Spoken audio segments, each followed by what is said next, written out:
গার্মেন্টসের শ্রমিকরা এখানে এসেছিল। তারা যমুনা যেতে চেয়েছিল, শ্রম ভবন ঘেরাও করার কথা ছিল। এখন মুশকিলটা হলো যে আমি তো ফ্যাক্টরি চালাই না, ফ্যাক্টরি যারা চালান বা ফ্যাক্টরির সাথে যুক্ত হচ্ছেন শিল্প এবং বাণিজ্য, কিন্তু ঘটনাটা আমার ঘাড়ে এসে চাপছে, মানে শ্রম মন্ত্রণালয়ের ঘাড়ে। কালকে আমরা অনেকক্ষণ দুই চারটা মালিককে নিয়ে বসছিলাম এখানে। এখন সিদ্ধান্ত হয়েছে যে ওনারা ওনাদের ঘর বাড়ি বিক্রি করে আমাকে 28 তারিখের মধ্যে টাকা পয়সা দেবেন, আমাকে না, তাদের শ্রমিকদের টাকা পয়সা করবেন। আর যদি না করেন তাদের নামে হুলিয়া জারি হয়েছে, মানে ওয়ারেন্ট জারি আছে, they will be arrested.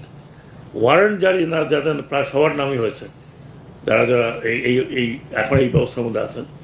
Warrant যাদের নামে জারি হয়েছে তারা বিদেশে থাকলেও আমি অলরেডি পাঠিয়ে দিয়েছি ওয়ারেন্ট সহ, যে তাদের বিরুদ্ধে রেড অ্যালার্ট জারি করতে।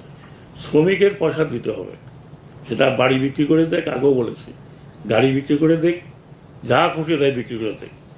যে চালাতে পারে না ফ্যাক্টরি, যে শ্রমিকের বেতন দিতে পারে না 2 মাস 3 মাস, তার তো এই সেক্টরে থাকা উচিত না।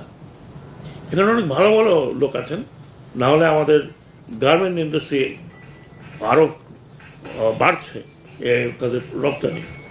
তাই যদি হয় তাহলে এই কিছু কিছু লোক ফ্যাশন করার জন্য বা সময় নষ্ট করার জন্য অথবা নাম লেখাবার জন্য আসেন। ইমিডিয়েটলি 2-4টা নাম মনে পড়ছে।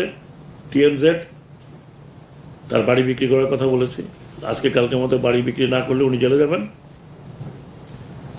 ওনার কাছ থেকে আরেকজনের নিয়ে তারপরে বাড়ি বিক্রি হবে। মাহমুদ গার্মেন্টস, কালকে আমি এখানে বলেছি, ওনার কি 7 কাঠা জমি আছে না কি আছে, বিক্রি করতে হবে। একই দ্বারে আরও কয়েকজন আছেন।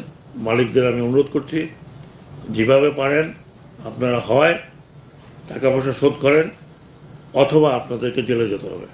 এবং আমি এটা ধমকি দিচ্ছি না, ওয়ারেন্ট জারি আছে, আমরা ওয়ারেন্টটা এক্সিকিউট করছি না। আর বিদেশে যাওয়ার কথা কালকে আবার বলেছি, not a single person would leave. কয়েকজনকে আমি বলেছি আপনারা ঢাকা শহর ছাড়তে পারবেন না, নট টু টক অফ। আর এটা মাসের পর মাস, বছরের পর বছর ওনারা কেন বেতন দেন বুঝি না। তারা বলে আমার তাদের ফ্যাক্টরি চালু আছে, কেউ বলে আমার গ্যাসের সংকট। তো এগুলো তো অনেক আগে ছিল, এখন এসে কেন এই শ্রমিকদের ফেস করতে হবে আমাকে? আর শ্রমিক বেদেরও বলি, ভাই আপনারা আমাকে ফেস করলে আমি সরকারি 1 পয়সা দেবো না, not a single Penney from the government. যা দেওয়া হয়ে গেছে দেওয়া হয়ে গেছে। সেটা যদি আপনাদেরকে কেউ বলে অমুককে দিছে, সেটা অন্য ব্যাপার।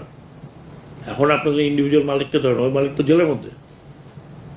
এখন আপনাদের ইন্ডিভিজুয়ালরা আছে, বিদেশে আছে, কেউ বিদেশে থাকে কীভাবে তার টাকা পয়সা না থাকলে? শ্রমিক ভাইরা আপনারা এখানে এসে কোনো লাভ হবে না। আমি যা করার করে দিয়েছি, এবং আমার সাথে সিম্পেথেটিক মানে আপনার পাবেন না আর কেউ অন দ্য টপ। সো আমার যা করার আমি করছি, এবং আপনারা আসলেও করছি, আপনারা না আসলেও করছেন।